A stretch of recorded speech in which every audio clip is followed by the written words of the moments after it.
But I like to talk to people. So that's what we'll do, is just talk. I have been asked when I started into the martial arts and how I started and why I started and why I stayed with it. I first met up with Judo in 1923 in Los Angeles, and I practiced there while I was going to school. And I liked contesting, so I contested a lot, and when I left Los Angeles, I had a black belt. And then I moved up into Northern California for a few months, and from there went up into Washington, where I worked for the Southern Pacific Company for about a year, and I worked in a brickyard about a year. And then I went to college down in San Francisco, and from there I went over to Honolulu. And just a few weeks after I landed in Honolulu, I was walking down the street one day, and I saw a couple of guys sneaking up on an old man, and one of them behind him had a club in his hand, and it turned out that the one in front had a knife. I didn't see the knife, but I did see the guy with the club. I thought that wasn't quite kosher, so I clobbered the guy and turned around to help the old man. He was standing there smiling with his hands folded, watching me. The guy that was in front of it that had tried to attack him with a knife was lying down on the curb with about all the skin off one side of his face where he hit the curb. And he smiled at me. He said, "Oh, you know Judo, huh?" I said, "Yes, I know Judo." Well, I was a smart aleck young fellow then that thought I could do anything. I thought I'd done a pretty good job probing that one boy, and so he said, "Well, I teach jiu-jitsu, and if you'd like to come to my gym, I'd like to introduce you to my class." I thought that would be fine. I'd like to do that. So I accepted his invitation, and I went to his class. And he got up in front of the class and told them how I'd saved his life and all that sort of stuff. And then he said, "I'd like to have Mr. Estes work out with my son." Well, I weighed about 220 then, and I wasn't a bit fat, and I thought, this is where I get a good workout. So when his son stepped out on the mat, he wasn't nearly as big as this fellow. I was a little bit teed off, putting me with a little guy like that, half my size, and I thought I was a lot stronger and a lot bigger and much better, so I was going to be magnanimous and be real sport about it, so I thought, well, I'll work out with the kid and I'll make him look good. Well, you know, I did. I worked out with him for about 10 minutes. And I'd sweep, and then I'd get up, and I'd pick him up and throw him, and then I'd get up. And that's just the way it was for about the next 15 minutes. He did everything but turn me loose. I realized then that I didn't know from nothing about Judo Jiu-Jitsu. I was a complete novice. I had a black belt, yes, but that didn't mean anything. So I was impressed with it, and I asked the professor, I thanked him for letting me work out with his son, and I asked him if I could join his class. And he said, "Well, do you really want to learn it?" And I said, "Yes, I do. I really would like to learn this system." Well, he explained to me then that Caucasians were not taught judo in the Hawaiian Islands because the people who taught there, the senseis who taught there, just wouldn't teach them. But he says, "I think they have just as much right to learn judo and jiu-jitsu as anybody else, so I'm going to teach some." And so he picked some of us to join his class, and we did. The first time we came into the dojo, we got a very cold reception. What year was it that you first started? That was about 1931 over there. And we got a very cold reception, and some of the native youngsters and grown-ups too, they called us haole. Haole means white skin. He says, haule's in the class? No good. They can't learn judo. Well, Professor Okazaki thought we could, and so he started us out in a class by ourselves for a while. When we learned to fall and do some of the basic throws, he put us in with the others, and we were interested, we liked it, and we worked hard at it. There were about 6 or 7 of us in that first class, and 3 or 4 of us attended class every night. We'd work in the daytime till 5, we'd rush home and bathe and eat our supper and get down to the gym by 7 o'clock, or a little earlier, and we'd practice until the class opened at 7. And we would work in the class until 9. When the class was over, then we could either go home, or in my case, I didn't have money enough to pay for my classes, so I went in the professor's massage parlor, and I massaged people there for the next 2 or 3 hours to kind of help pay for my classes. We attended 9 classes a week, one every night, Monday through Friday. Saturday we got off at noon, we'd eat and get ready and get over to the gym at 2 o'clock. There was another class that evening at 7 o'clock. After we got to BEQ, we were permitted to join the black belt class at 6 o'clock Sunday morning, and then Sunday afternoon, if there wasn't a tournament, we'd have a class in the afternoon. If there was a tournament, we'd go to the tournament and compete. Whether it was a sumo or a judo tournament, made no difference. We'd go and compete anyway. But by studying 6 or 7 classes a week for several years, we got to know the system fairly well. I've been teaching judo since then. I came back to the mainland on March the 17th, 1939, and I started my class in Chico on May the 1st, and we've had a class there ever since, at least one. Now, Professor Okazaki, going back to the man, he was quite a guy. He was a cut-up, but he was very serious too. There was a time for play and there was a time for seriousness. If he caught anybody horsing around on the mat, he put a stop to it quickly. He wouldn't stand for it. Just the same as if he saw someone doing an art carelessly so that they could hurt someone. He jumped on them right now. He wouldn't have that. He taught safety. He emphasized safety. Yet he taught precision, and he taught us to throw and to do our arts without strength. You've seen some of the professors throw, and they throw just with fingertips usually. That's all it takes to do the arts. The smallest person can throw the biggest person if they do it right. And if you use the principles of leverage and balance and inertia that your senseis teach you, you won't have a bit of trouble in doing all these things. To give you an illustration of some of the things that Professor Okazaki used to do, during the 30s, times were hard.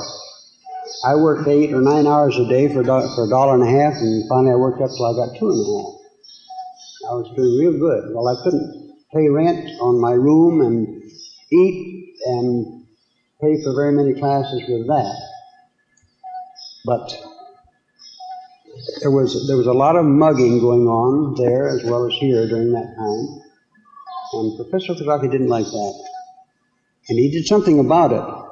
He'd go to a bar or to a cafe or something, and he would maybe buy a little glass of sake, or he would buy a glass of milk, or he'd buy a bowl of soup or something, and in paying for it, he'd pretend to be a crippled old man, and he'd open his purse and maybe spill $20, $30, and then he'd pay for it and stuff that back in his purse, and he'd hobble out of there and go down the street. Well, quite often, a couple of guys had come along that wanted that money, had seen it, and they'd want it, and they'd try to take it away from him.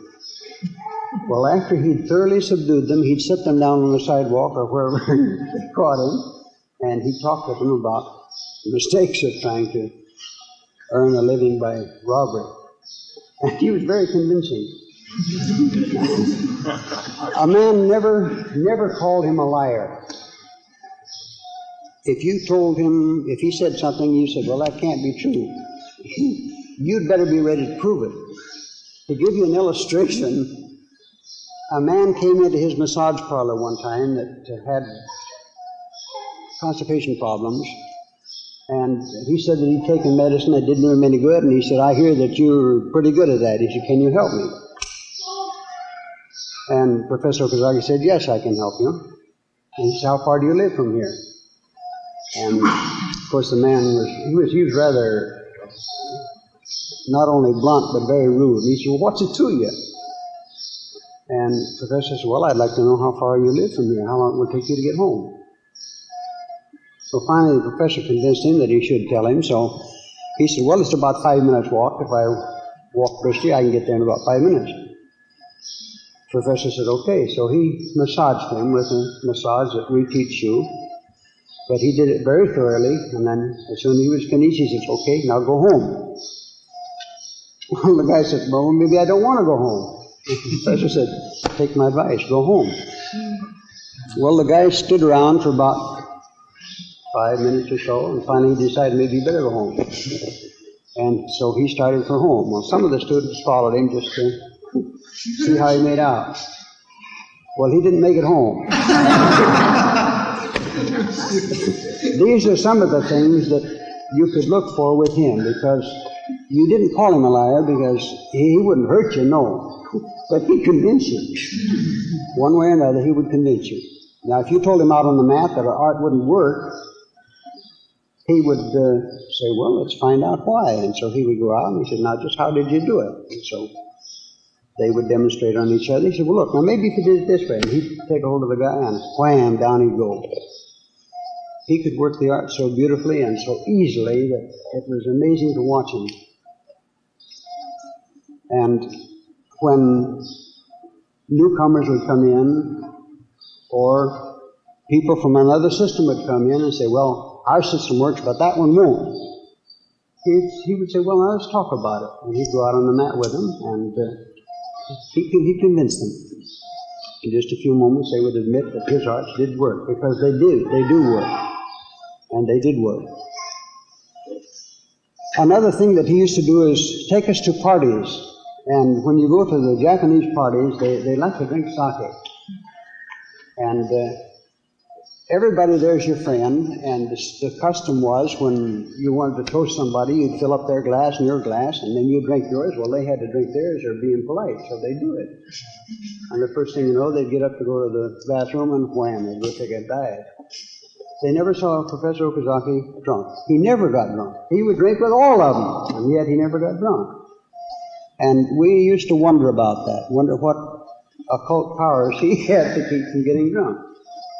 Well, after we became black belters, he told us, so that we could go to the parties too, and we could stay sober. When he went to the party, he would go in the restroom, and he'd take a couple of big swallows of olive oil. Then he'd go back out and he'd drink with them until he was just about full, and he'd go back in there and stick his finger down his throat and get it all out and take some more olive oil, and he'd go back and drink again. He wouldn't get drunk at all. It wouldn't faze him because his stomach was full with this olive oil. And these people that thought they were real drinkers would go in there and they would drink with him, and then he'd fall under the table and he would still be talking as sober as could be because he didn't get drunk.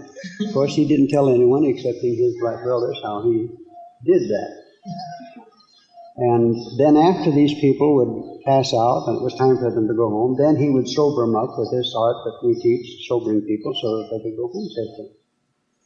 That they marveled at too, but they marveled more that he could drink right with all of them and never get drunk. Another thing that he used to like to do was take us out to a Simon parlor. And Simon is a kind of a noodle soup. It's very delicious, and we liked it.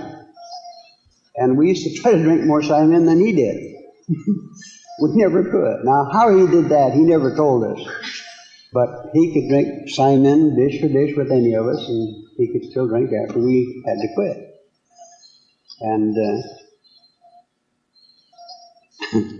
he was just that sort of a guy. And he was the kind of a guy that would do anything for a person. I used to go over to his place and stay all night quite often. We'd go in the front room and lay down on the carpet on the floor, and that's where we slept. And during the night, his phone would ring quite often. Someone would be sick and have to have some help. He'd come in. If I was asleep, he'd kick me. He'd say, come on, Kyoshi. He used to call me Kyoshi. He said, get up, we got to go. I said, where? This time of night? He said, come on, don't talk, let's go. And he would take us with him to wherever this was. If there was somebody who was hurt, we'd give them a massage. If they were sick, we'd help them in whatever way we could, and he could help a lot. And we learned by that something of the philosophy of this guy. His philosophy philosophy was one of giving of himself. And after we got to asking him questions about it, he said, well, it's brotherly love, and brotherly love is like a hole in the ground. The more you dig out and give away, the bigger it gets. So the more you give of yourself, the bigger you are. And the more fun you get out of giving and doing for people. This became the philosophy of those who followed his system, that of giving of ourselves. That's why we go all over the United States to teach and don't take any money for it, because we want to. This is why when someone calls us at 3 or 4 o'clock in the morning and needs a massage, we don't say, you mean at this hour? No, we say, we'll be there in just a little bit. And we go and do it because we like to. And after it's over with, we feel much better than the person we've helped. Because we've given something, and in return we've got something that you just can't buy. This is the philosophy of the Kodenkan system of Jiu-Jitsu. Now there's some other things in connection with Jiu-Jitsu that I want to advise you to do. When you're on the mat, think seriously about what you're doing. Now you're doing several things. You're learning to perform the arts precisely, with exactness, with precision. At the same time, you're learning to control you. I'm learning to control Bud Estes and make him do as I know he should. And you're learning to control you. I'm building on my foundation, you're building on yours. And by doing that, you make of yourself a person big enough to give to others and to help others. And they'll come to you for help.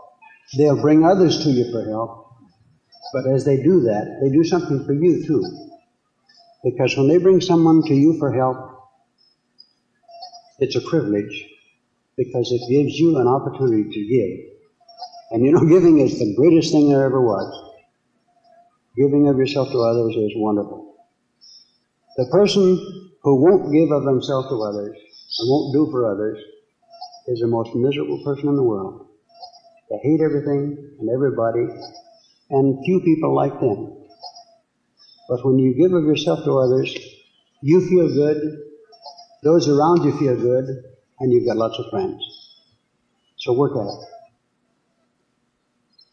In your gym, when you're on the mat, be serious. Think about what you do, because after all, the arts of Jiu-Jitsu are first thought through, then worked through. You have to think them out, what each motion does and means, and the result of each motion. Then when you do that, doing the motions is very simple, very easy. If you think them through first, get them up here first, then they come to your fingertips without any problem. Now we had a Yawara class here that I came to just when I arrived. They were just concluding the class, and they asked me to say some things. And the main thing that I thought then and said then was that Yawara is the basis of the Kodenkan system. All of the fundamentals are found in the Yawara arts. The fundamentals of all the throws are found in Nagi. If you learn Yawara so you know it well, and learn Nagi so that you can do those arts well, the arts that come after that will be Daksu. No problem. So work hard on your Yawara. Work hard on your falling so that you can fall relaxed. So relaxed that you can take a fall out here on the concrete without discomfort. And anyone can do it once they control themselves and make themselves relaxed, fall correctly but relaxed. There's no problem to fall on concrete or hard floor or whatever. If you do that, Jiu-Jitsu will become a fascinating thing. You'll be able to do things that fascinate you. And you'll see other things that fascinate you that you want to do. And you'll be learning them much, much faster if you go at it that way. That's about all I can remember of happenings as far as he's concerned. One thing I would like to say, in the classes, if someone was cutting up, professor would speak their name, Kyoshi or Joe, work. That meant don't play. If he caught you again, he'd stop the class. He'd say, okay, go out there and bend over. And you did it. And everybody in the class would come up and whack you with a hot hand as hard as they could. They'd lift you off the ground. You learn not to play in class. And there's not a person that I know of ever who was ever asked to bend over and assume the position for a hot hand that ever refused. They thought so much of that guy that if they'd used nails and boards to whack him with, they would have done it. Because he was just that kind of a guy. He was the most wonderful man in character I've ever known. My dad was a great guy. He was patient and he was kind. But this man was something different, something great. And those of us who worked with him, we wanted some of that greatness. None of us ever got it, but we remember it and we try to teach it. And if some way it'll get through to some of you, then you'll be great too. In class, he would teach you how to do an art once.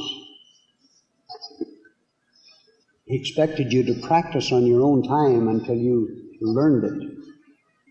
We used to come to class 20 or 30 or 40 minutes ahead of time, and we'd pick some art that we had problems with, and we'd do it over and over and over for that half hour or 45 minutes, just that one art, until we had learned to do it.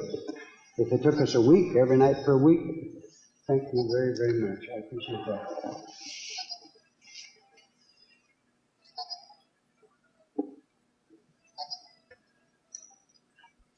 If it took us a week or two to learn an art, we stuck with it until we learned it.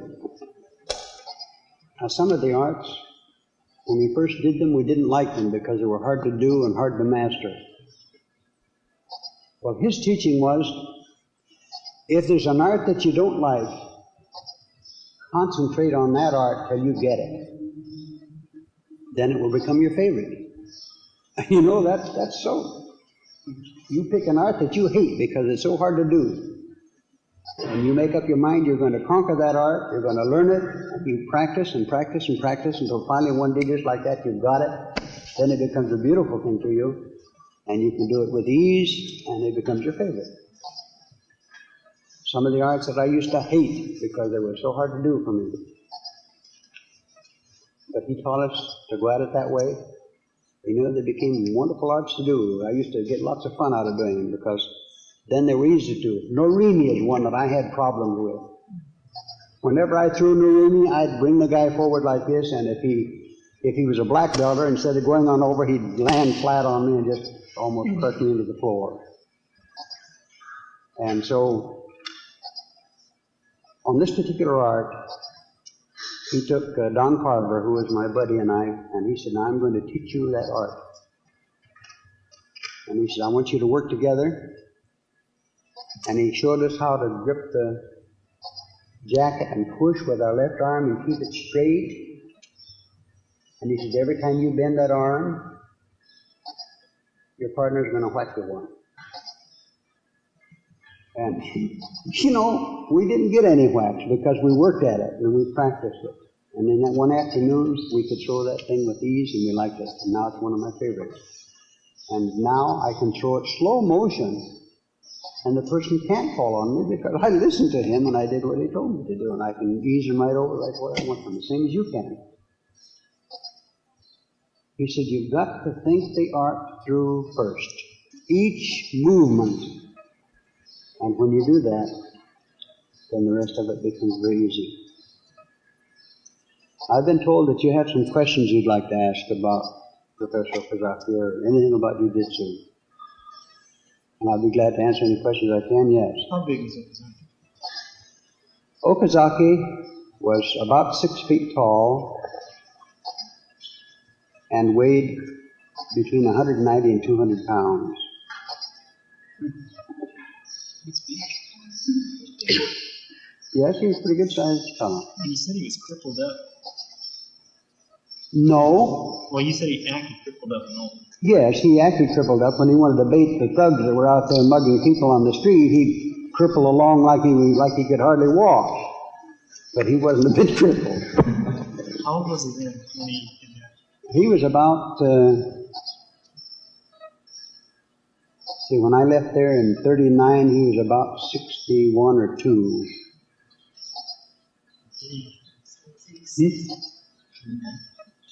About that. I don't know exactly, but I think about 61 or 2. He may have been a year or 2 older. He was about that. When I met him, he was about 53 to 55, something like that. He hadn't been teaching this system very long then. He hadn't taught any Caucasians, just a few. He had some Hawaiians, and he had some Chinese and some Japanese in his class. Lots of Chinese and Japanese in his class, and a few Hawaiians, but no Howleys. Yes?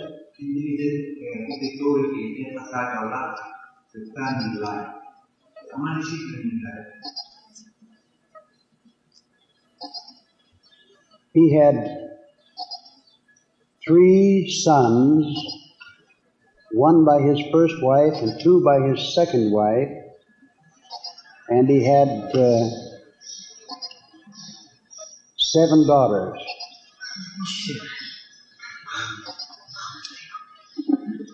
3 of those by his first wife, and the other 5 by his second wife. I almost married one of them.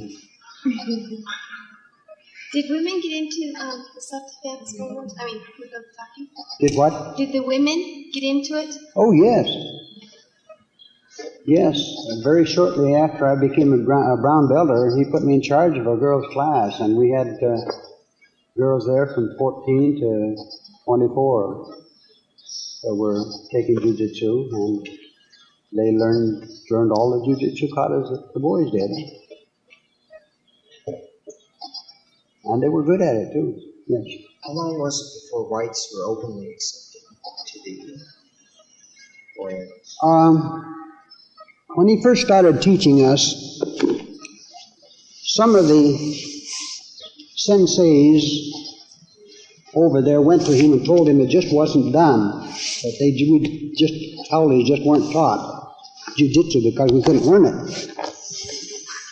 And his answer to them was, when the Japanese and Chinese people came to Hawaii, they were accepted as citizens, and they had the same rights as other citizens. And they said, sure, we had the same rights. He said, well, the Howleys are citizens. Why don't they have the same rights that you do? Well, their answer to that was, the Caucasians can't learn judo. They're just not psychologically capable of it. He said, well, we'll see. So he picked 6 of us and started training us in contests in judo and in sumo. And after about 2 or 3 months, we started entering contests. And in one judo contest, after we'd been there about 6 months, been practicing every day for about 6 months, he entered us in a judo contest, and the custom then was for the master of ceremonies to say, okay, you and you work together. And point out 2 guys, and they'd get out and compete, regardless of which gym they're from. And so Professor Okazaki butted in, and he said, I would like to request that my white belters work only with green belters, or maybe a 3rd brown. Well, they laughed at that. They thought it was a big joke. And they said, sure, we'll let them work with green belters. So they put us in with green belters. We wiped them out. They put us in with 3rd brown, and we did better than 50-50 with them. They put us in with 2nd brown, and we beat some of them. So he didn't let us stand there. After the contest was over, He got out on the mat and he said, "Okay, people, you told me that Caucasians couldn't learn judo. What do you say now? I have entered only white belters. They've beaten your green belters and some of your third brown and even some of your second brown. Do you think they can learn?" Well, they had to admit that they could, and from then on we had no competition. They didn't treat us with open arms for a while, but they didn't fight against us. They accepted us in their contests. From then on, as days went by, we were accepted more on equal basis, and everything was fine. Did he take you to the islands with him? Japanese islands?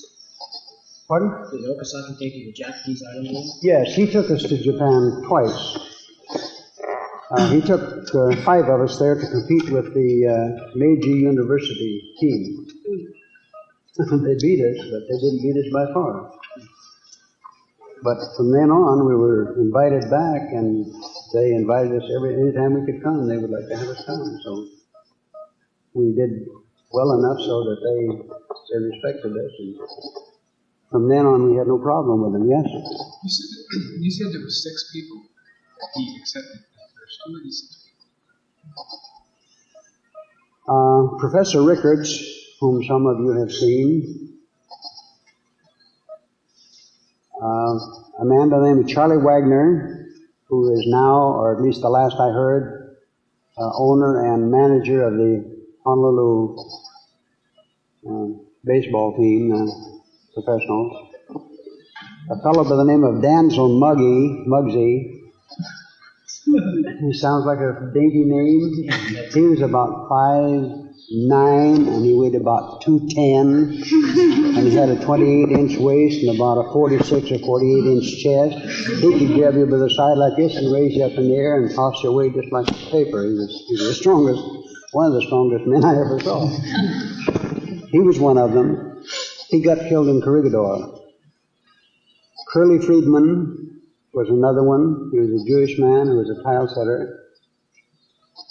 He came to the mainland here 3 or 4 or 5 years after I did and bought a hotel down in San Francisco, and he passed away about 10 or 12 years ago. Bob Glover was another one of the original fellows. He was just a young fellow then, just barely out of college. And his father was a dentist in Seattle, and he went up there and joined his father in his business and became a dentist. Another one was a fellow who worked for the Secret Service by the name of Roy Prezen. I haven't heard of him since I came back to the mainland in '39. Very shortly after we started, some others did. Professor Law, who was over there on a promotional job. He was a promoter for an entertainment group, and he was invited to a party at the Fleshman Mansion, the people that own Fleshman Yeast Company, and Don Carver and I went there and gave a demonstration of Oku and part of the first 2 or 3 arts of Shinen for them. And Ray, we were first brown brothers then, and Ray, Professor Law was there and saw it and was interested, so he started then, very shortly after that. He went immediately down to the professor's gym and signed up. Professor Johnny Cahill he was a Hawaiian boy. He was in the boys' class when I went over there.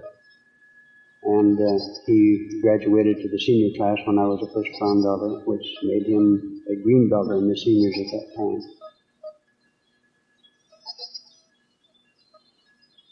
Those are, the first Caucasian he taught was a fellow by the name of McQueen. He worked for the Honolulu Advertiser newspaper. And he died very shortly after I joined the class. Don Carver was a professional wrestler. He was my buddy, and I buddied around together and worked together. We practiced together, yes. Do you know much about Okasaki's training? You trained him from a... Well, To begin with, he had a lung ailment, like asthma. And it was caused originally, I think, by pneumonia. And he was told that if he would practice exercises, that it would help him. So he joined a judo class, and he practiced judo, and he got over it. And he was so impressed by it that he wanted to learn more about it. So he traveled in the Orient, and he went to, I don't know how many different schools over there. And he worked and earned his way and studied until he had graduated from one school, then he went to another one. And he practiced in karate schools and in jiu-jitsu schools and in judo schools too, until he had amassed, some 23 to 2,500 different arts that he had written down. And then he picked the best of these for his particular system. He had all of them, but he just picked out those that were applicable to character building and non-injuring arts. He didn't go in very much for blows. He taught us how, but he taught us how to strike like that and stop short, never to strike. Now, if we have to, we can. With a hash knife blow, you can break the femur bone in a person's leg with your hand. But the person of his students who hurt somebody else answered to him. To give you an illustration, one time when I was a black belter, he had a brown belter, first brown belter, who was a tough boy, really thought he was great, that didn't think much of the psychological or the character building portion of the judo. He just wanted to get in there and rough people up. So he went to a bar downtown, Black Cat Cafe they called it, and he challenged a big guy there that was bigger than he was, and when the guy swung at him, he dislocated his arm. Well, the man in the Black Cat Cafe, the bartender, knew Professor Okazaki and knew that this boy was his student, so he called him. And I was there at the time, and he said, "Kyoshi, go down and do the same to him." Well, I had to do it, so I went to the place and I told the man that had injured the other fellow, I said, "You apologize to him, and then you help me fix his arm." He said, "To hell with you." I said, "Well, Professor Okazaki told me to do the same to you if you didn't." He said, "Well, I'd like to see you try it," and he swung at me. I dislocated his arm. Then he wanted me to fix it. I said, "After you apologize to the man you hurt and you fix his arm, then we'll fix yours." He said, "I won't do it." I said, "Okay, I'm going home like that." And I turned around to fix the other boy's arm for him, put it in place, and massage it. So then he thought better of it and came over and apologized and helped me fix the boy's arm. He held him while I stretched the arm and put it back in place. Then I worked on him, and I failed, and we could be friends. But this is the type of man he was. If you hurt somebody deliberately, either one of his students or he would give you the same thing. You could depend on it. And if he sent somebody that couldn't do it, okay, somebody else will come and take their place until somebody did. Give you just exactly what you gave somebody else. Of course, you can't do that now because you'd be sued from here to Christmas, but then you could. Who was the first person in judo that Okazaki met? What kind of experience did he have with him? The first person he met, That Okazaki met in judo when he decided to pursue this. you mean his first instructor? His first instructor was a monk, a priest, Buddhist priest. Was it jiu-jitsu he first studied in? Did he study judo first? Judo, yes. He didn't study jiu-jitsu from the priest, he studied judo. And then he was impressed by it, and since he figured that since the practice of judo had cured him, he was duty-bound to do the same for others. It's just the kind of guy he was. Yeah. Could you speak about the esoteric principles?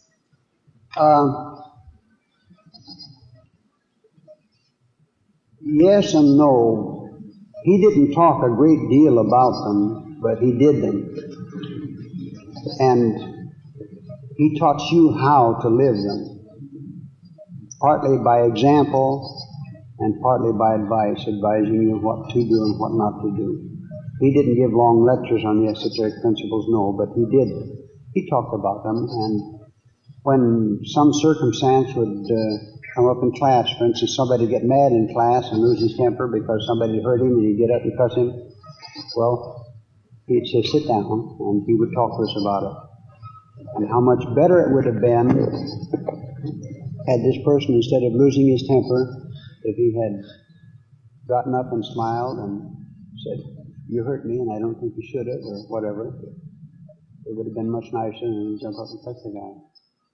And I've never seen anybody walk out of the gym because of that either. He was just the kind of a guy that could tell you that you were a stinker and make you like it. If you acted like one, he'd tell you so. And by the same token, if you did well, he would let you know. Now, he didn't praise you a lot. For instance, I remember one time that I gave a demonstration of a couple of arts in a class. And this is before I knew him quite too well, and I walked over and I said, did I do them okay? I thought I'd done them perfectly. He looked at me for a minute and he said, well, that and better will do. Which said, what I had done was fairly well, fairly good, but I could do better, and he knew it, and I knew it. So don't go bragging until you are perfect. And none of us ever get that far. So he lets you know that you can always do better. No matter how good you do a thing, you can do it better. Whatever it is. Yes? Did he have his list established when you were warring on? Mm-hmm. All those were already on the wall? He had that list established before he started teaching. Did he change it afterwards? In any way? No. I have never known of him changing one of them.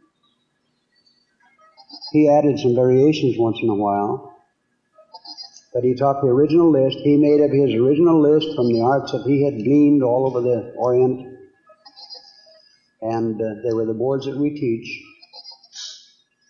and I have never known of him changing one of them. Now sometimes, because of some physical disability, a student wouldn't be able to do an art a certain way, so he would show them another way to do it so that they could do it. For instance, the jump around Rogoshi, the Tsurigoshi. He had one student that couldn't straighten his leg out. He'd had it injured in an accident or something, and he couldn't straighten his leg out at all. He could only come out about this far. So he taught him to throw just by bringing his knee up and throwing the person across his knee. And it worked beautifully for him. But he said, now that's not the original art. The original art is with the leg out straight. But you can't make your leg straight, so you do it this way. And he taught us many variations. But he taught us the original. He said, that is the art. This and this and this are variations. Did he require a notebook? Pardon? Did he require a notebook? You bet he required a notebook. You better have one. You'd never get a promotion unless you had a notebook. He did something at his promotions that was a little different than anyone else.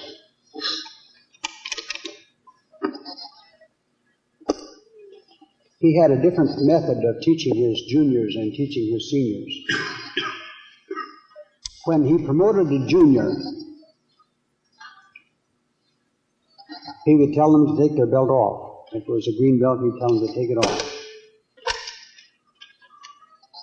Then he would fold it twice, so there was 1/4 of the length, about this long. He'd lay their next rank belt down in front of them. He said, now you bow down. They would bow down. He would would take that one and whack him across the back a couple of times. And you go? Pardon? And you will be? No, the old one. Now, he didn't hurt them. Of course, it stung a little, but I mean, he didn't injure them. He didn't raise welts or anything like that. But he'd hit them hard enough to sting so that they would remember it. And the little kids, they thought they were getting beat to death sometimes, but actually, they weren't hit hard. It was just the idea that the professor had swatted them. He said, now, by striking your back with your old belt, I have sealed in all the knowledge. Don't ever let it get away. Now put this belt on and learn more. That was one of his ways of promoting youngsters. They never forgot it. You ask Professor Onshaw about it if you ever see him. And he'll tell you about the old man whacking him over the back. And he says, I hated him for that, but I loved him. He thinks that, just like I do, that he's the greatest man you ever met. You have questions?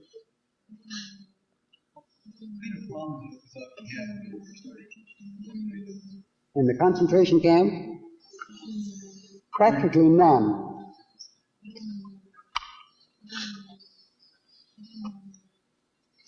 Because he immediately took over the leadership of the concentration camp. That is the inmate leadership. And he said, our people have come here and done this to this town, to this place. And so naturally the Howleys blame us as a race. We have to prove to them that we are not of that group, that we are Americans.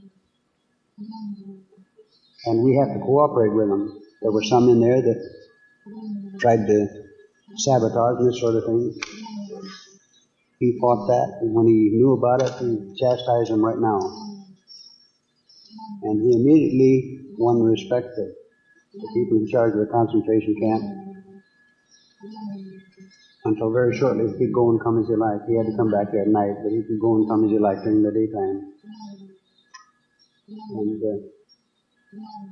he proved that he had the character that everybody looked up to, including his captors and friends and enemies and everybody. Yeah. They weren't the same kind of concentration camps as we had here, were they? They were fairly free in the Hawaiian Islands. Not as I hear it. I wasn't over there then, but I think they were quite confined there, at least for the first few months. Yeah, just the first few months. Mm-hmm. I think every place they were much the same for the first few months. But after that, there were some others joined him in keeping the people in line. And I think they got lots of favors that they wouldn't have gotten otherwise. Is that another question? Was Major Unshaw there when you started? Or?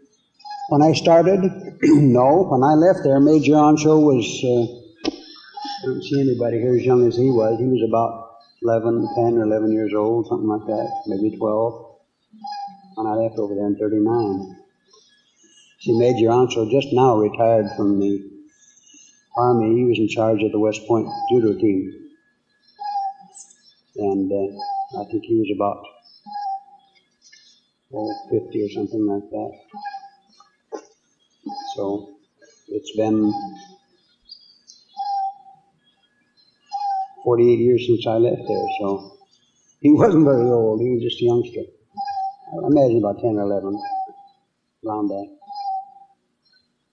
But I knew him, man. He was just a ball of fire. He used to come to class and he really went for it. He liked it. Other questions? Did they ever do any kind of sparring or like really hard self-defense type of work? Yes. When the students got their black belts, he would put them out in the middle of the mat and have a couple of guys tackle them and really try to subdue them. And they had to protect themselves without injuring the person they were working that was attacking them. This was one of his requirements. If a man hits you or hits at you, you avoid or divert that blow and subdue him, but don't you hurt him. And this made for perfection too, because you had to be exact and precise in your movements, or you couldn't avoid the blow and subdue the man too without hurting him. And if you hurt him, it was your fault. And you had to massage him every day until he was okay again. Or else. So, if you hurt somebody, you had to fix it. You had to stay with it until he was completely okay again. That was another one of the things we required, yes. How often did they work on massage? How often what? Did they work on massage and necessity? During the class, Or did they have special classes? he worked on the kapos in the black belt class. Probably devoted about one class a month to it. But the massage, the rest of the massage, we earned and learned by working in his massage parlor. He would bring somebody in and say, now all this person needs is just a relaxing massage, and you use your hands on his back and massage him. So we do that. Somebody else came in that had a sore back, and maybe he had some vertebrae out of place. Okay, he'd teach us how to do the hand massage, the elbow massage, and loosen them all up, and then we would watch while he put the vertebrae back in place. And eventually we got to the point where we could put them back in place. And we worked up like that. And to begin with, all we did was hand massage, and then we did finger and hand massage and elbow massage, and then we did some of the foot massage, and we put vertebrae back in place, and then we massaged for bruises, and then we reset dislocations, and we got to the point where we could do most all of it. But it was through practice and working at it. Yes. When you banded the AJGF together, was Okazaki involved in that whole thing? Yes and no. We did it as the Okazaki group doing it for him, because he had taught us, and we formed what was known then as the Northern California Judo Association, Judo and Jiu-Jitsu Association, and it was taught as an Okazaki, a put-in-con system from Professor Okazaki. He didn't take a physical part in it, but he sent us over here to teach and to try to fulfill his dream, which was to have at least one gym teaching this system in every state union. And we're getting close to it. He didn't live to see it, but it'll happen. Some of you may not know it, but right now we are in the throes of incorporating Jiu-Jitsu self-defense classes into the school system of California. We have met with Nelson Riles and his representatives from the state school superintendent's office, and they have given us some goals to meet as far as instructors are concerned, and when we can meet those goals, we've got a job. And those of us who want to can teach and be paid for it by the school system and be full-time instructors. Not necessarily instructors of students, but instructors of coaches and future instructors in the schools. We can go to a school that wants to incorporate this into their curriculum, and we can teach those who will in turn teach the students, so that Jiu-Jitsu will be an accredited activity in the school. And they will pay us and give us all of the facilities necessary for this. You had a question? I just wanted to know how this can be controlled, where, if you're going to be teaching this in the school systems, which means we're probably teaching to everybody, which means how can you control what's being taught in this way?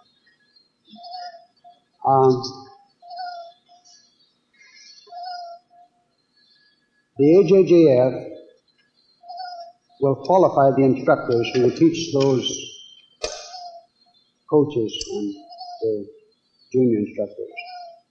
And only those who are qualified by the AJJF will be allowed to teach the school individuals, the school teachers.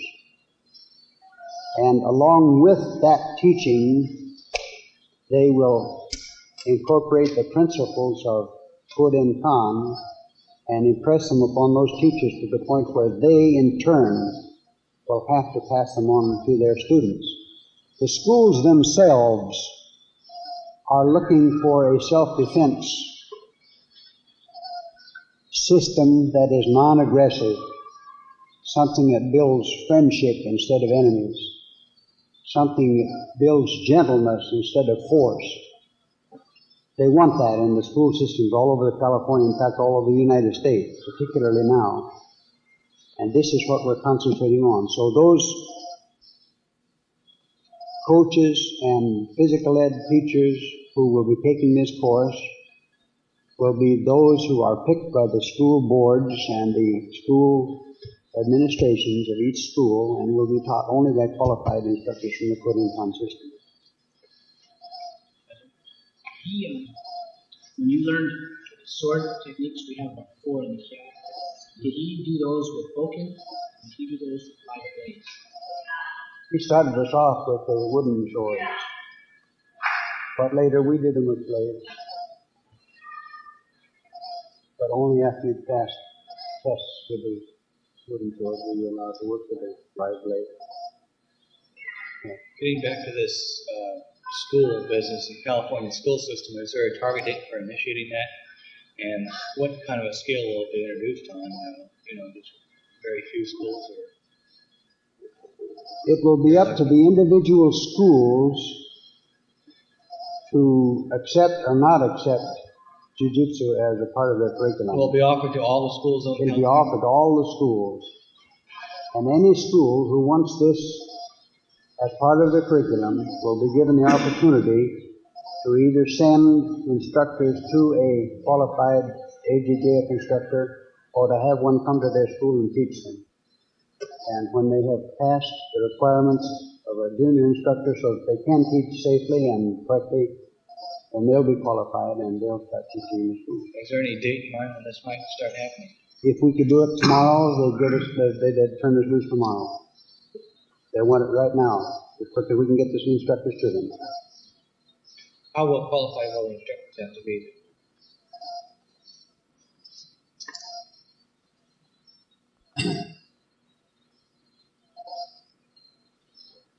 They'll have to be the type of person who will conscientiously teach non-aggressive combat. They'll have to be the type of person who is willing to study and learn the basics of Jiu-Jitsu so that they can teach them correctly and safely. And any person who can do that and will do that can qualify. I find the concept really overwhelming, I think. It is. Practically all schools will be able to do this. And It is. It's tremendous. This would really beat this one to death. I'd really like to find out more about it just because it's really a really great idea. But, there's so many things to think about, like qualifying instructors and will there be any kind of promotions on a class level basis and who would give them would be the instructor? Yes, they will, and that'll be part of their grading too. The one with the most information on that is Gene Edwards at Calistoga. And if you're really interested in learning all about it and getting into the program, I suggest you get in touch with him or go down and visit him over a weekend and ask him for all the dope he can give you on it. Like I said, I'm just more or less interested in just the whole concept, the whole idea of having such a... It's a tremendous idea. Tremendous, yes, it is.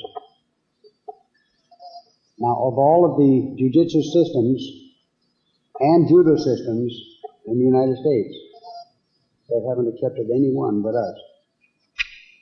And if you don't have to have a true credential to teach jiu-jitsu in our organization. We can only teach. No, that isn't what it means.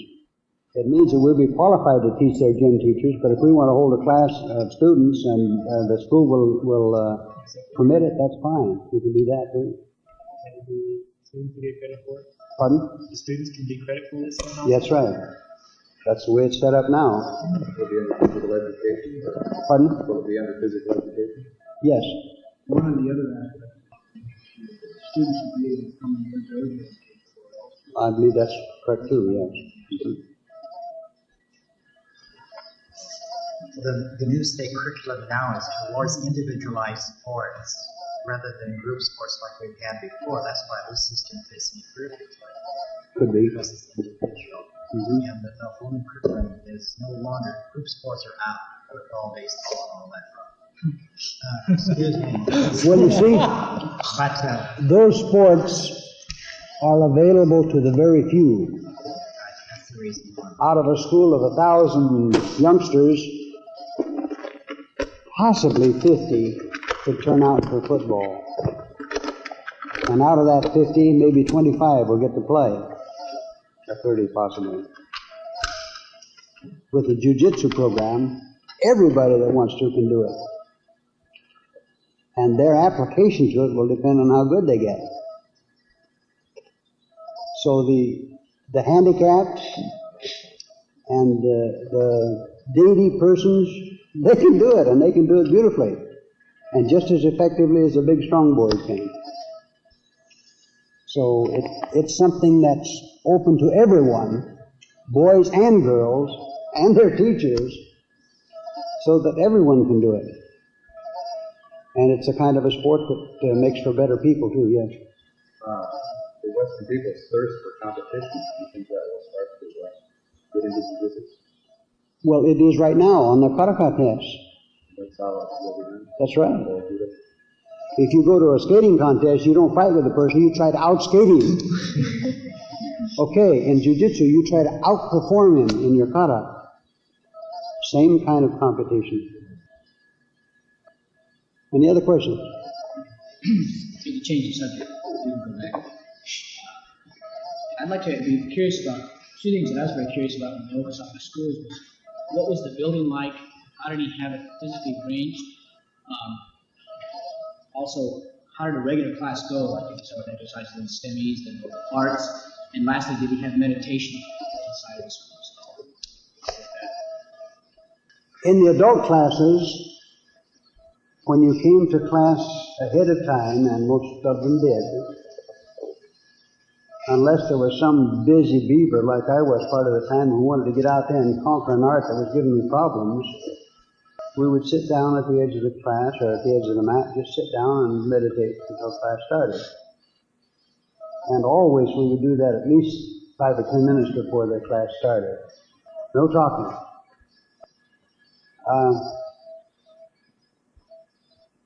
Professor Okazaki has taken his kids' class, opened the class, had him do some rolls and falls, said, okay, now kneel down in a circle and sit, meditate. And he'd leave the gym and he'd go back in his massage parlor and he'd work back there. And he has left them there for the whole class period of an hour or more. Kids? And he had a peephole where he could look through a hole and look in there and see what they were doing. And at the end of the class, he would come back in and he'd say, Tony Ancho, Bud Estes, or whoever, you were talking. I told you to meditate.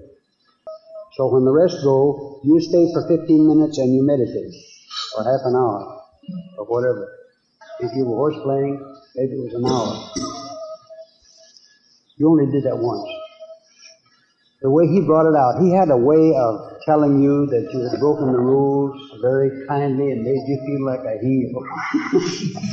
You felt you'd been the worst person in the whole country. You'd committed something terrible. He had that gift. He would do it very kindly, and he would smile a little bit. He'd say, you broke the rules. And boy, you felt awful. And you didn't do it again. But if everyone was quiet, he would come in. He said, this is very good. You've learned two things. You've learned discipline and you've learned to meditate. I'm very pleased. They felt good. If they had sneaked in a little whisper here and there and he hadn't caught them, they felt not so good because they knew that they hadn't done exactly what he told them to do. But the next time they did. This was one way how he taught discipline. Among the adults, he had them come in before class, or rather he invited them in before class just to sit and meditate. And then after class was over, sometimes they would have some questions about the philosophy and why do you go and help everybody when they don't pay you and this sort of thing. He would explain to them how he had received so much from life and if things had been given him that he hadn't paid for, well, why shouldn't he give to somebody else? And then he'd get the point in, when you give somebody something, then you feel good in here because you've done something for somebody else. And the way he taught that, well, you did feel good when you did something for someone. And when he'd wake me up at 3 or 4 o'clock in the morning and say, there's a man has a bad headache, let's go stop it. Boy, I'm lucky I get to go with him and help somebody. That's the way you felt. And you know, it's a great thing. Instead of saying, my gosh, I hate to get up this time of night and go do something. Now, you didn't feel that way at all. I'm lucky I get to go and do something for somebody. Here it is 4 o'clock and I get to go and help somebody. How about it? That's what he taught, and it's great. Yeah. What did Okazaki call you? He called me Kiyoshi. What does that mean? Kiyoshi means first son. I wasn't his first son, but that's what he called me. I guess maybe I worked a little harder than some of the other guys did. But I did work at it, yes? Did he have any special training techniques, like in the judo contests, or maybe for working on shimei or knocking, getting ready for judo? Yes. One of the things that he did when he'd start you, well, before you went to a contest, he would ask you which art you're going to concentrate on this week, for instance. He wouldn't let you concentrate on one all the time and make a favorite, because if you did, then everybody in the country would know that was your art and they'd lay for you. He'd make you change from contest to contest. He'd say, which one do you want to concentrate on this week? Okay, he'd take that art and take it apart for you. He'd show you why it worked and how to work it and how to make it most effective with the least movement, the least effort. And he teaches the principles of it so that, for instance, Diashi Harai, if you bend your knee just right, you can take both the guy's feet off the ground. If you do it without bending your knee just right, he doesn't even have to go down. And when you get an advanced art like Surikomi Taoshi, if you move both your hands in the same direction, you have nothing. You move them in a circle, it doesn't make any difference how big the guy is, he goes over. So you learn the principles of leverage and momentum and how to work one leverage against the other, and that makes it easy. And in contests, this works. Would he do the same sort of thing with mat work? He'd teach you how to get out of osaikomis, so that if somebody is stronger and bigger than you are, he'd get you down in osaikomi. He'd teach you how to use leverage to get out instead of strength. How to trick the guy. Maybe reach up and play with his ear on this side, and then all at once you're gone on this side. You take his attention off of you by putting it over. You might reach up and grab his ear like this, you know? And he'd think, what's that all about? And the first thing you know, you're gone. He would teach you to use your brain to overcome the strength of the other guy, if even if he's stronger than you are. It works. For instance, this is something I teach in my demonstration. I have somebody choke me. I say, now I can get out with one finger. And I start tapping this hand, then take this one off, and it comes off easy, because he thinks I'm going to attack this one. So what you do is start his attention in one place and then attack someplace else. He taught this in contest too. Pretend like you're going to throw goshi, throw serenagi. Or pretend like you're going to throw serenagi, then do diashi harai or something else. And it works. Did you ever keep contact with him after you came to the mainland? I did.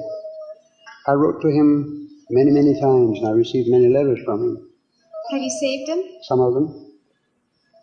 Did you ever see him after you came back? Did you ever see him after you came back? Did you ever go back to Hawaii? No.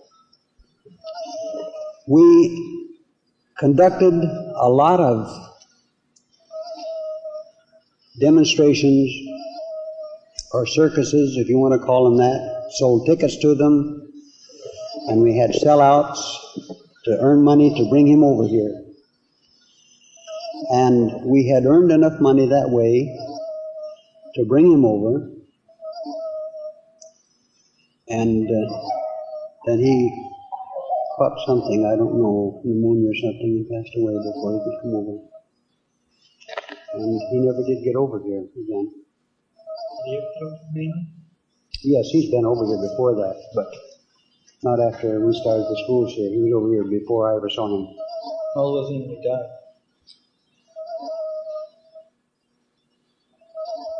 Right around 70 or 70, oh, maybe 75, maybe older. I don't remember right now. But What happened to his school after he his son, yeah, many years.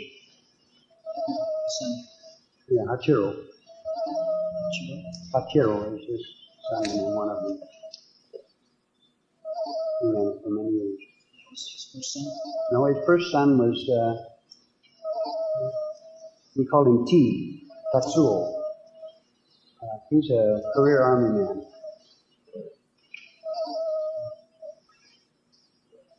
He joined the Army in about, or just before the war. You remember this company of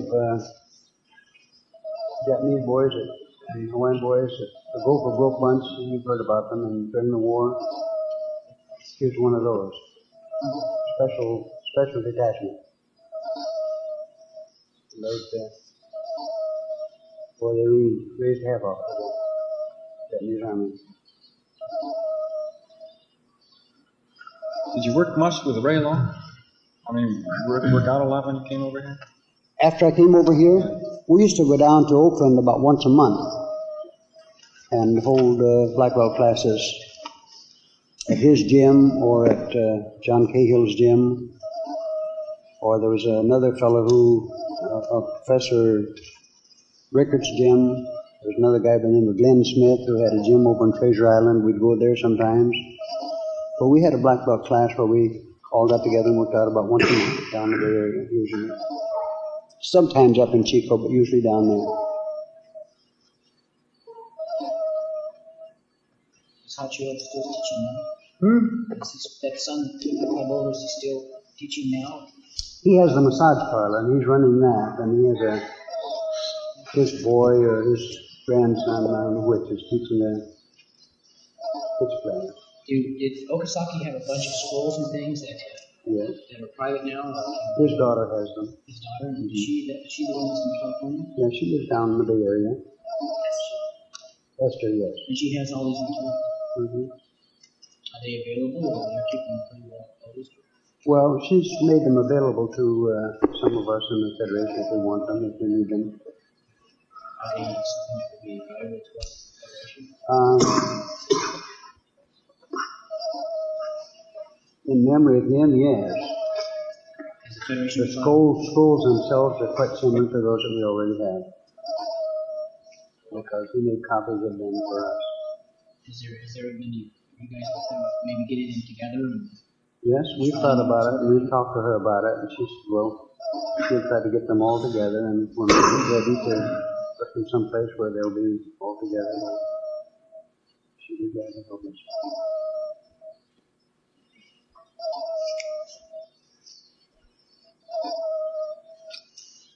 Well, that's an hour and a half, and if there aren't any more questions,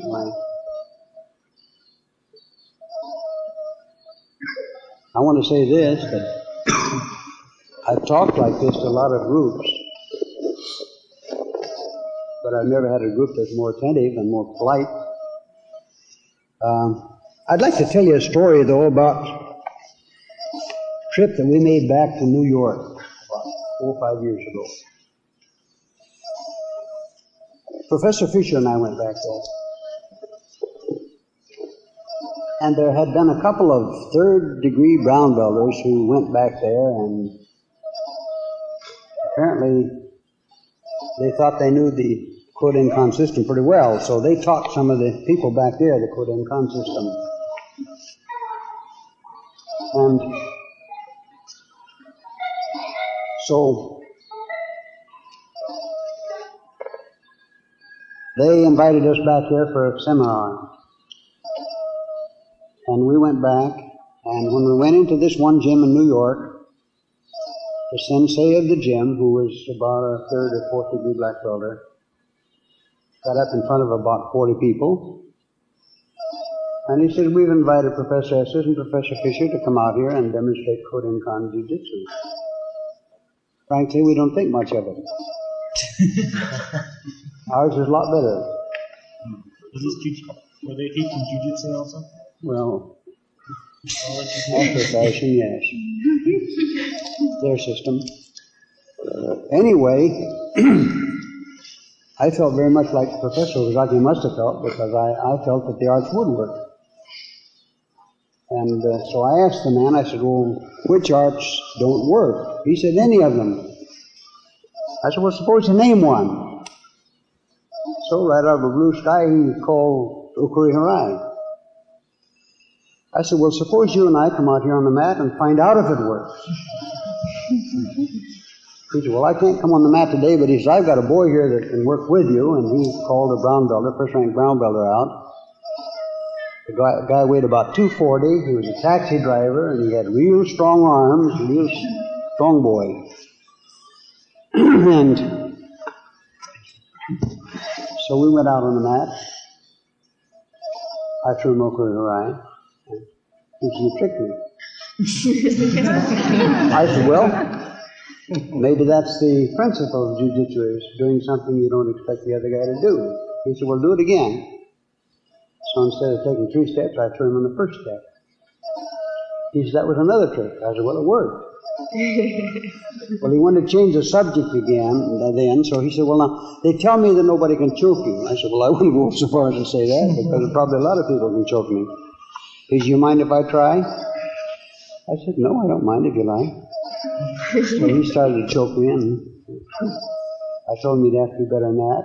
He began to get red in the face. And finally, he realized he wasn't going to make it, so he asked me a question. He said, well, supposing you couldn't take this, what would you do?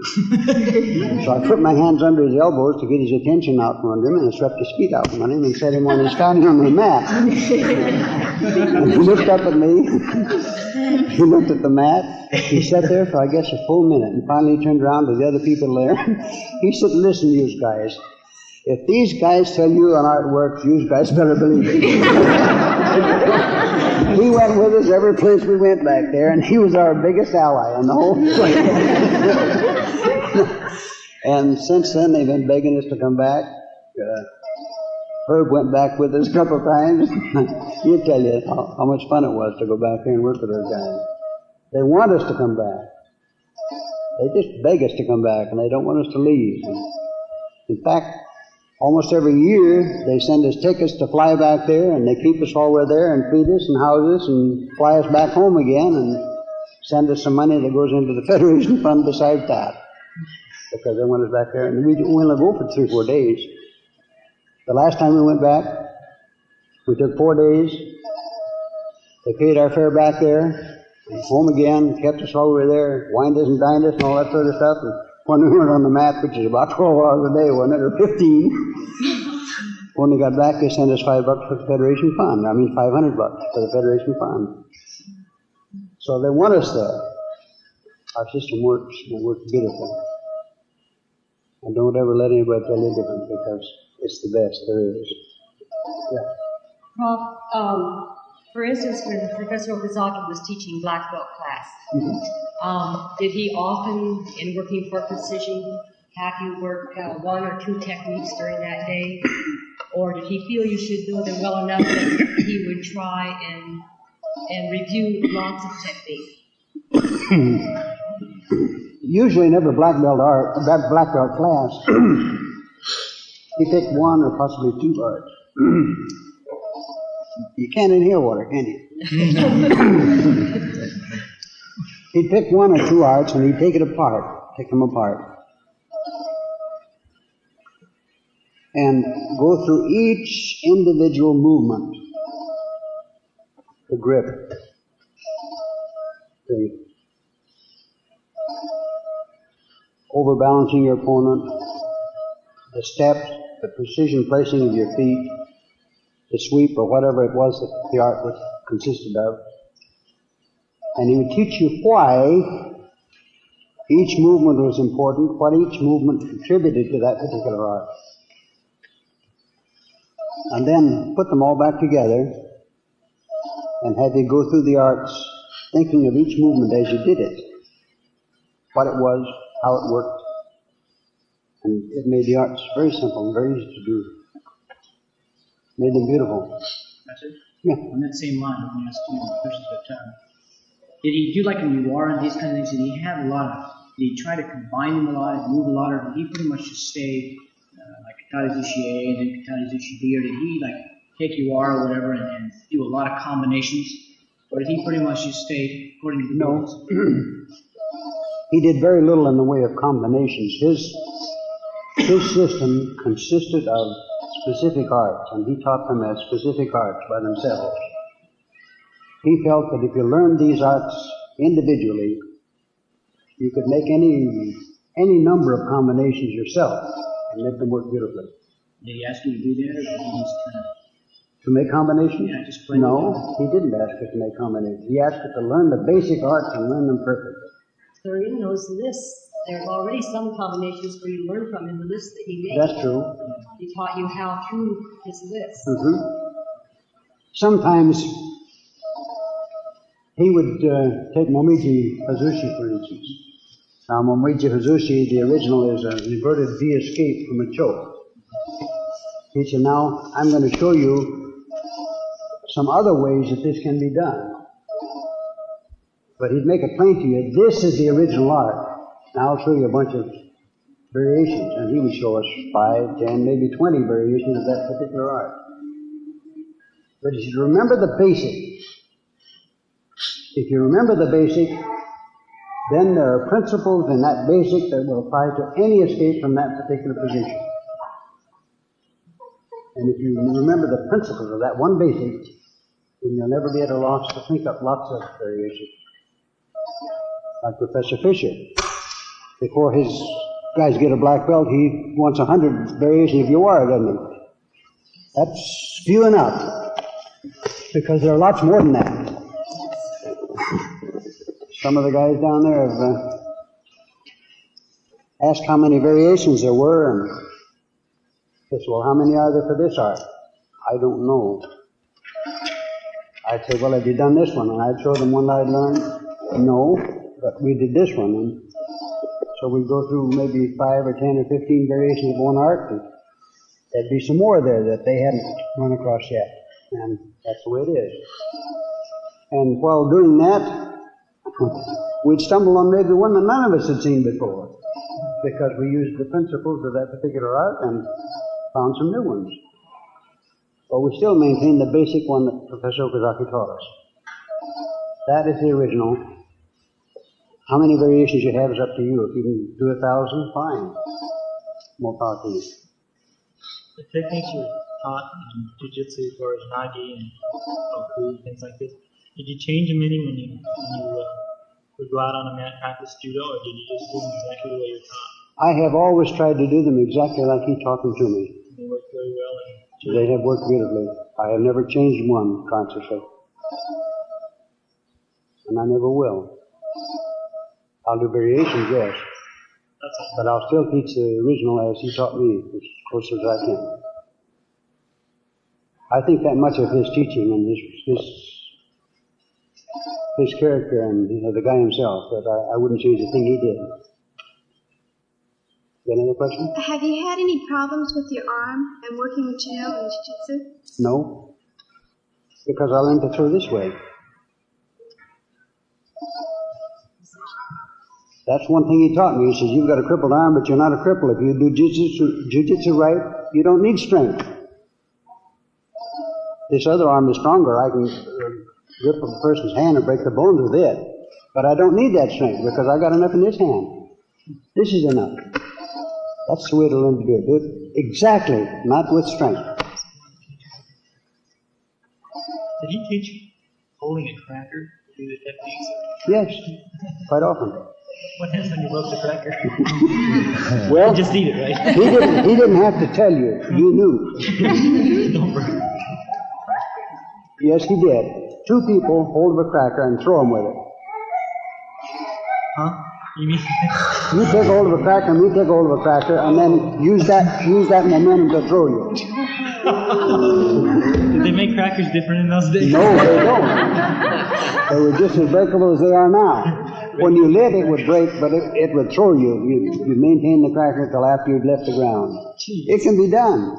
That'd be fantastic. It is fantastic, but it can be done by anyone.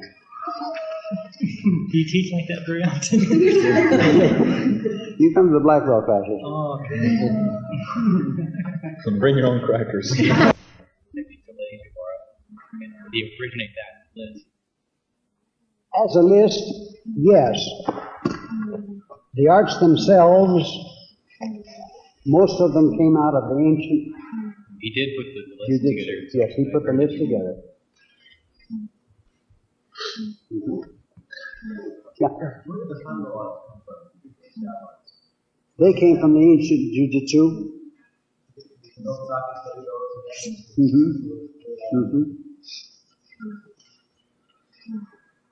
Yeah.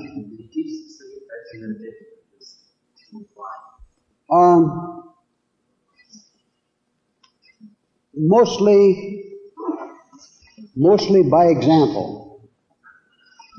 When we would come to his gym before class, quite often we would find him sitting with his arms folded, looking straight ahead, no expression on his face.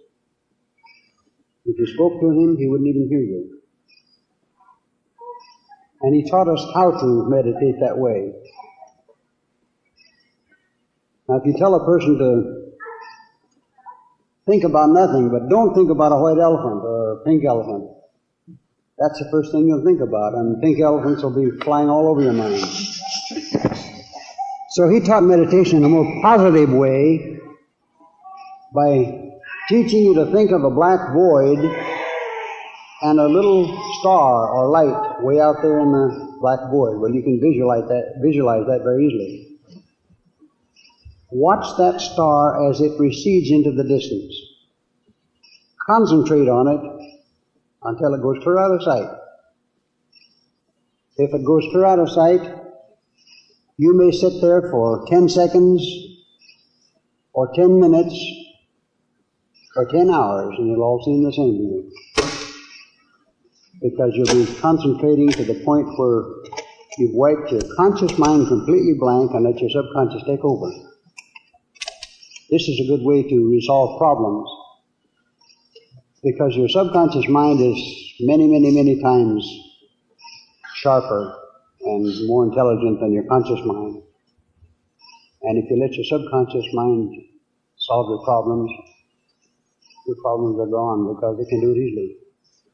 Can you be self-defensive in times like that? If some attack would come, would you be okay? Yes. If that happened, if someone attacked you while you were concentrating, your subconscious mind would immediately cause your hands or your body to do the movement that would protect you. You don't ever have to worry about it. After your conscious mind came back again, you may wonder what happened, but it would happen.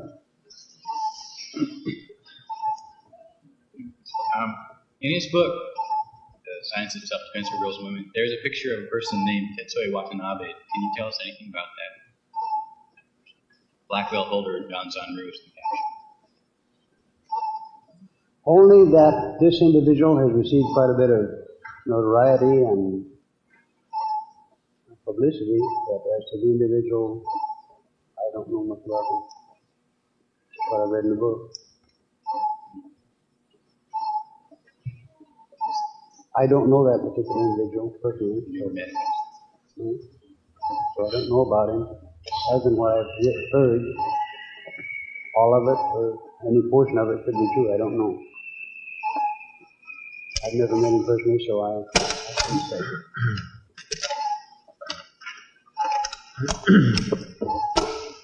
Okay. Got one question for you, Paul. That's I never asked. Okay, I was in Chico with you about 3 months ago, and we had a little conversation about your life. Okay? Where you've come from, and your background, and the whole thing. Now, can you bring us up to date on that? Okay? Well, I got a tape for... Yes. Thank you. I was born in Jackson Hole, Wyoming at a very early age.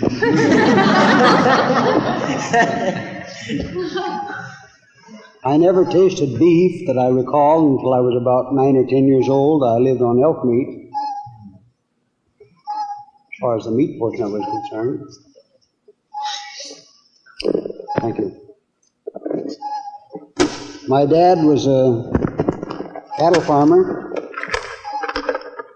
cattle rancher, and I could ride as quick as I could walk. In fact, as soon as I could walk, I could ride. And I used to ride saddle horse to school when I went to school, any place else that I went.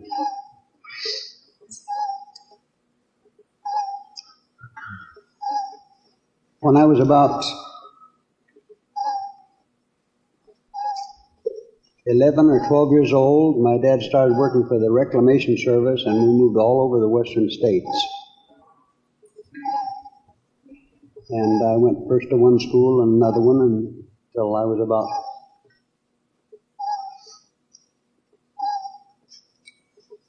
almost 14. Then we went up into northern Canada, where my dad had heard there was a great opportunity for ranching and farming. We stayed up there one winter. I nearly starved to death. It was bad enough so that he and I walked to town through snow that was very nearly up to my waist, above my knees, 11 miles, and back just to get a piece of salt pork that weighed about 10 pounds so we wouldn't starve, and we lived on that and potatoes. Until finally my dad got a job for another rancher up there, and then we moved from there down to Calgary. This was up in the Peace River country where we lived then, up in a place called Grand Prairie.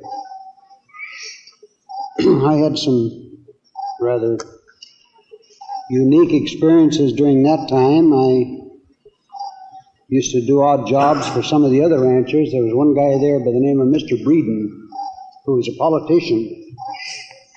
And he used to travel all over the country giving political speeches and so forth, stumping, we called it. Yeah. So I went over to his place and took care of his stock while he was gone. And during the wintertime, this was about 3.5 miles across the lake on ice skates. One instance when my brother and I went over to feed the stock, when he started home, instead of following back the side of the lake that all the houses were on, we cut straight across and came back the other side where there were no dwellings. And when we got a couple of 100 yards from the shore, there were 7 gray wolves came down off of the bank and out on the lake toward us. Well, if we'd been grown people, probably they wouldn't have bothered us. I don't know, they were hungry, I know. But my brother panicked and began to yell. So I slapped him a couple times to calm him down. And then I told him to hit away from there and then to angle on down toward where we lived, toward home, and when he got close enough to yell for help. Well, I started away from him, and I would skate a little ways. I could skate fairly well, and I skated a little ways and then pretended to fall down, and they took after me, thought I was crippled. So I really took off in earnest then, but they could outrun me. Well, when they were about ready to catch up with me, I had a .22 rifle and about 2 or 3 shells to my name, and so I turned, and they couldn't turn, so they fell down, and then they got up and came after me again. This time they outsmarted me. They came in a half-moon circle like this. Well, I knew that if I got out of it, I was going to have to think, so I skated along till they'd almost caught up with me, and then I turned around, skated backwards, and I shot one of them that was right behind me with this 22. Well, I knocked him down, and before he got up, I was through that hole and gone again.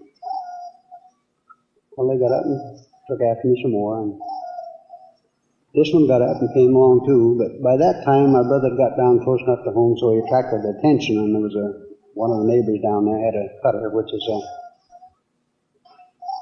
sled with shafts, one horse that was sharp shod, and he and his hired man both had 30-30 rifles, and they started out across the lake as fast as his horse could come, and when they got close enough where they waved me to take off to one side, well, I did, and they opened up on the wolves, and they got them all but one. And I was fortunate enough to get home. Another time we had something that was really funny. How old were you? Pardon? How old were you at that time? About 13 and a half.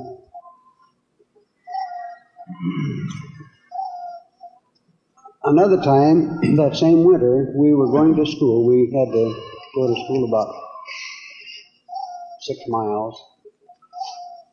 And up there, the winters, the nights are long, so we had to start off from home before it got daylight. And when we got to school, it wasn't quite daylight yet. And we'd stay in school until after dark, and then we'd have to come home in the dark. And my dad built us a sled out of lumber, put straps of iron down there for runners, and it was in the form of a box, something like a coffin, only a little wider and bigger. He put shafts on it, and we drove our horse and got down in the hay in this thing with blankets over us to keep warm to get to and from school. To come home, all we had to do was just head the horse for home and get down in there where we were warm and wait till he stopped, and we'd get out and put him in the barn and go to the house. Well, this one time, we were a little bit late, and just about dawn, we saw a big timber wolf standing on a hill about 100 yards away. Well, I don't think he would have bothered us, but our horse smelled him, and he bolted and hit off down the road for school as hard as he could go. And immediately, the wolf took after us. Well, I had 3 shells for that 22 rifle, and I was scared, so was my brother. And I decided I was going to think this thing out, so I said, well, we'll wait till he gets up close and I'll shoot him. Well, I waited until he got up about the distance of this mat, and I pulled up and drew a bead on him and pulled the trigger, and I completely missed him. Well, I left me 2 shells. So, the next time I waited until he was closer, I guess he was about 15 feet or 20 feet maybe, and I shot at him again. This time I hit him someplace, I don't know where, but it knocked him down, but he came up and came on again. Well, I only had 1 shell left, and I thought we'd had it. So I gave my brother the gun, tucked him down into the straw as far as I could. I took a baseball bat or indoor bat that I had, and I said, now when he comes up close, we'll wait till he starts over the top, and I said, I'll hit at him with the bat, and if I miss him, you stick the gun in his mouth and pull the trigger. We went about this a very business-like way. It meant our lives, but all at this time the horse was taking off down the road as fast as he could run. Well, this guy got up within reach, and I wheeled at him with a baseball bat, and I hit him. His nose dug a fur on the ground, almost the distance across his mat. Well, the horse didn't stop. When he got about 200 yards or so behind, he got up and shook his head like he was drunk, looked at us, decided we weren't worth the trouble, and he trotted off in the timber. Well, that's the last day we went to school there. Our folks wouldn't let us go anymore. But probably if the horse hadn't bolted, well, he wouldn't have even bothered us. But the horse got scared and took off, and then he chased us. Did you have just the one brother? No, I had another brother, too young to go to school then. How old was this brother? Pardon? How old was this brother? 3 years younger than I am. He was about 10.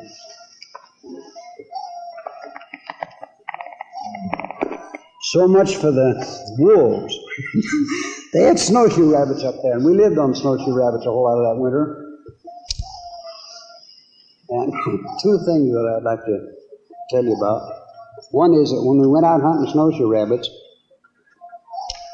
we had so few shells that we used to have to go out and lay down alongside the trails and get two of them in line before we dared shoot, because we didn't dare take chances on using a shell for just one rabbit. And this man, Mr. Breeden, asked us if we would help him drive some beef to town, which was 11 miles away. He said he would furnish the saddle horses and pay us well. Well, we drove the cattle to town for him. He was too fat and old to do much riding. We did all of it. We drove him to town. When we got there, he gave us a box of 22 shells and told us to go over to the restaurant and eat anything we wanted. Well, you can go over there and buy just as big a meal as you could eat for 25 or 30 cents. So we were kind of put out because he promised to pay us, and he gave us a box of 22 shells between us for that all-day ride. So we went to the restaurant, and we ordered sliced cucumbers, which are about 60 cents a little dish. A slice of watermelon, which is 75 cents for a little tiny piece that you could eat in 3 bites. We ate all we could eat. We went out in the back, stuck our fingers down our throat, and brought it all up. We came in and ate again. That meal cost him $6.80 some. So we figured we just about got paid.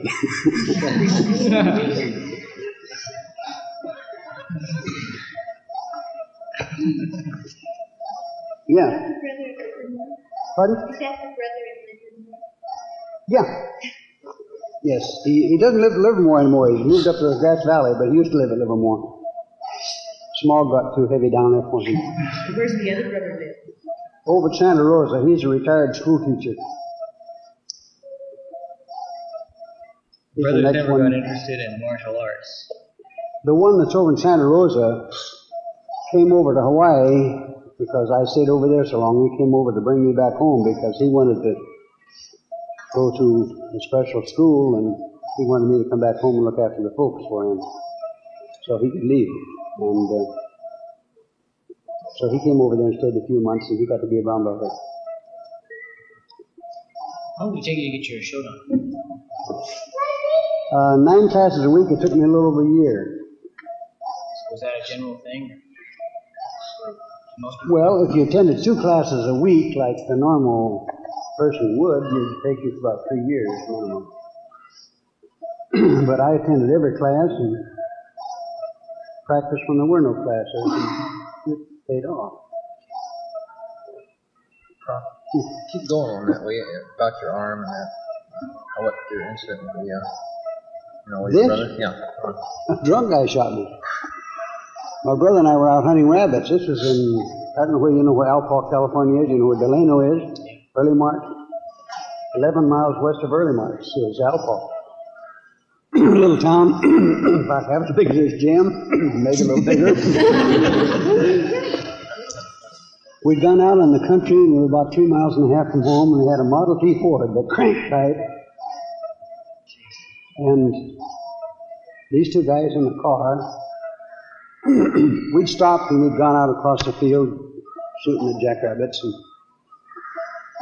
And we got back in the car and we're sitting there eating some pomegranates, and this guy and his buddy drove along, and he was weaving back and forth. He had a big load on, and he weaved over too close to our car and bumped the fender.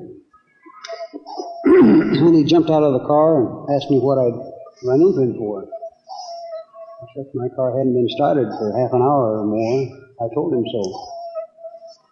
And he said, well, you deliberately ran into me. You're crazy, man. You're drunk, too. I said, I didn't even start my car. It hadn't been started for half an hour. He said, oh, you're damn well. And he pulled up the gun and said, I'll shoot your head off. I ducked my head, but my arm got in the way. And he shot my arm in two. Then he sobered up enough to get scared, and they took off and left me. My brother didn't know how to drive a car, so I had to drive the car back home. And when I got back to town, got almost to the house, I began to get ready to pass out.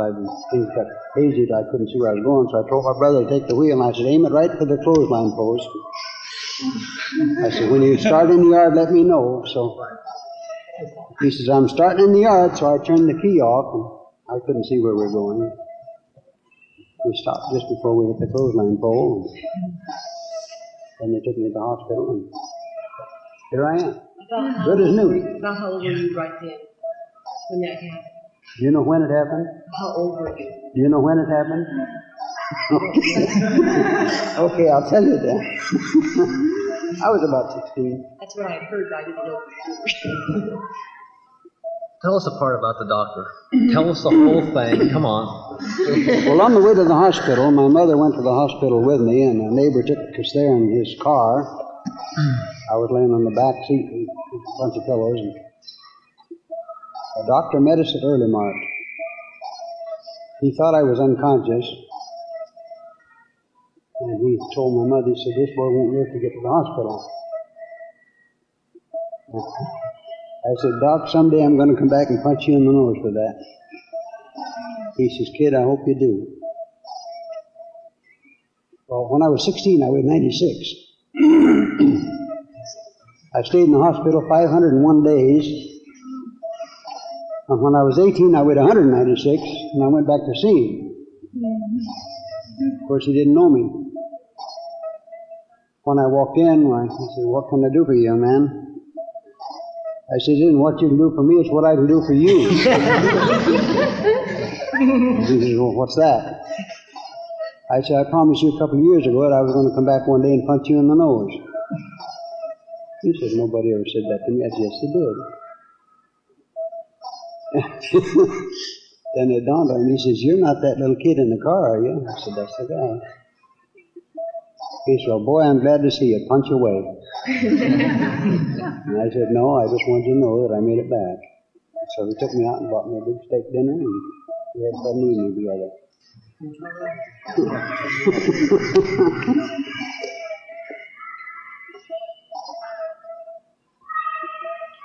What percent of effectiveness is your right arm now? How much have you lost?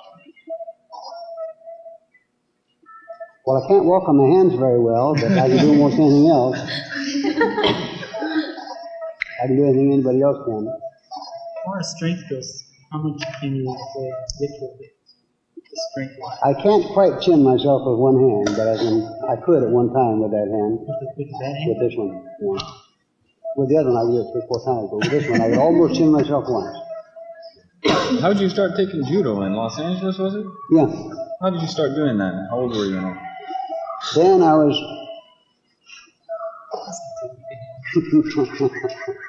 I told you when that was.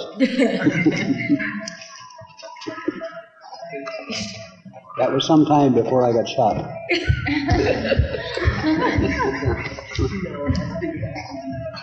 Some real sharpies around here.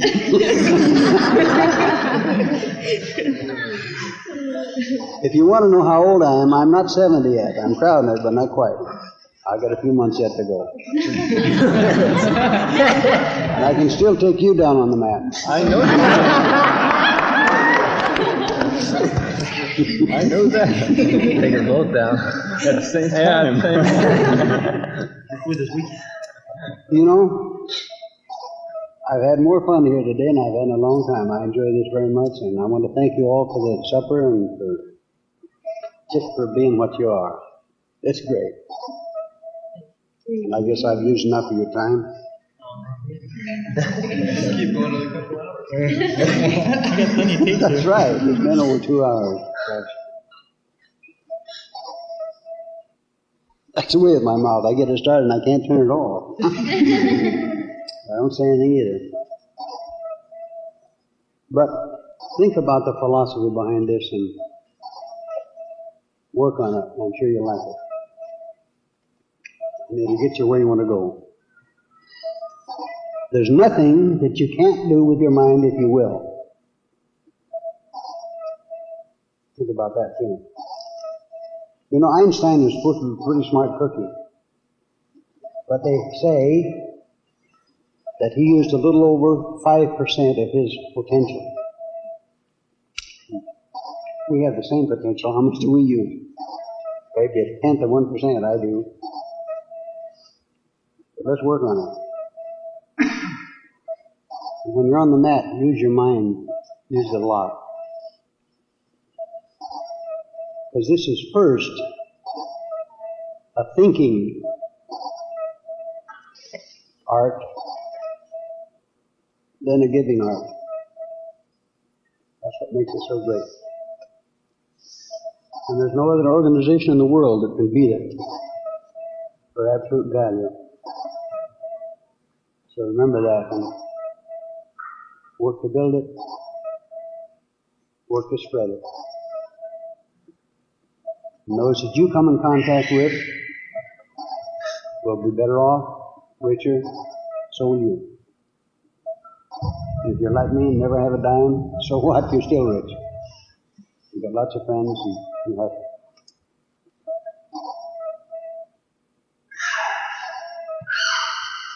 Thank you all and God bless you. Thank you very much. Thank you. Thank you.